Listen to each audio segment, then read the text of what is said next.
Okay, so this is day 60 housed, and in consideration of my roommates, I'm speaking with a much lower volume, and in consideration with a word I just learned. So innocuous is actually the word I just learned, and that means something that's not harmful. It's not offensive. It doesn't cause injury. But there's another word that's similar to it in meaning, and it's insipid. And I was thinking I'm gonna try and wedge that in here and use it. So this is for the planes and people watching. Um, let's see here, and this is Tuesday, October the it could be the 13th, so 12, 13th, October the 14th.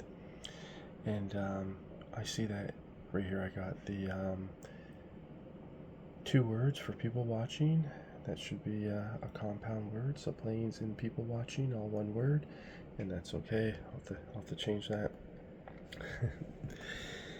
And that's all right. But anyways, what I want to say is I want to stress the importance of, and I'll compare myself to myself in the past, myself that lacked insight into this area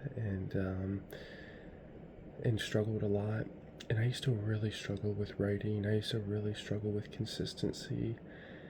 Oh goodness, I used to always say, "Oh, I'm gonna do this. I will complete this," and then things would get put on the back burner, and and then a week, a month, 2 months would go by, and all of a sudden my motivation, my desire, everything would deflate, and it was similar to like a tire that's deflated.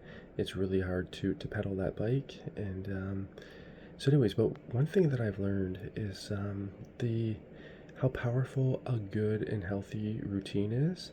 And one of the main components of a good and healthy routine is consistent quality sleep and going to bed at the same time and waking up at the same time, and then consistently getting the same amount of sleep per night. And I go off the adage, early to bed, early to rise makes a man or woman dot dot dot. it just it gives them that consistency. It gives them that good schedule, and it allows I noticed that around 7 or 8 my body's starting to shut down, and then right now it's 6 in the morning. I'm alert. I'm wide awake at 5. Like the moment, sometimes even before my alarm goes off, I'm wide awake, full of energy. So I'm able to, if I go for a walk, or if I go to the gym, or if I pray, if I read the Holy Scriptures, or in this case, if I'm doing some editing or a revision, my mind is focused, and I'm able to put forth like that effort where I have long periods of optimized focus. And I just want to give credit in this case to just being on a good consistent sleep schedule.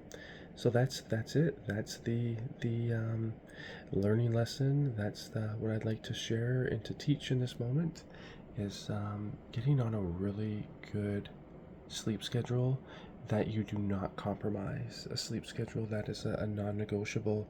And I can only imagine, say hypothetically, if I was in college or university, um, oh goodness, like to wake up early, to pray, to spend time in God's presence, and then to start to study.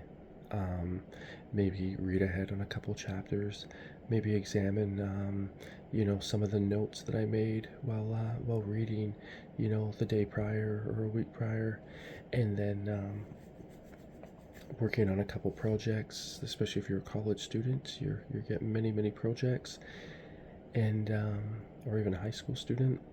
But anyways, but say by 8 o'clock, you've already got 3 hours of just investment into your day, and then say by 9, and then 10, and then 11, you've got 5 and 6 hours, of productive work, not without any disruptions or distractions. That's a lot of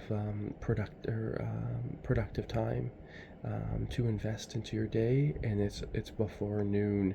So then if you go to school, um, depending on what your schedule is like, if you're in college, university, if you're high school, it's going to be a little more routine and structured, but inconsistent. But by the time you're done school, then I would say it's reasonable to think that you could just do some post school. Like if you got a project, just start it.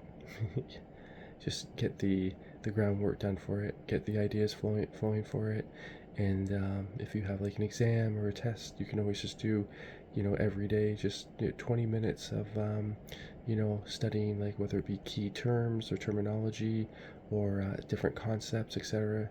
You get those done, and then you have time to socialize or to play. For me, it'd be ball hockey, or to do whatever you like to do. But you're going to find success because you're constantly putting forth the effort with an undivided focus. You're remaining consistent. You're keeping your priorities, and you're virtually getting all these things done. And and then afterwards, you're able to spend time with your friends and to socialize. So you're also learning to keep your scholastics or your academics a priority. And in this case, keeping this is a promise that I made, and this is a career that I'm moving towards and I would love to pursue, which is writing. And then also, so I'm keeping that a priority, and just chipping away at it every day. And oh goodness, like this will apply to your work life as well. So anyways, a really good learning lesson. Very happy to share this with you. And yeah, have a wonderful day, guys. I'm gonna continue.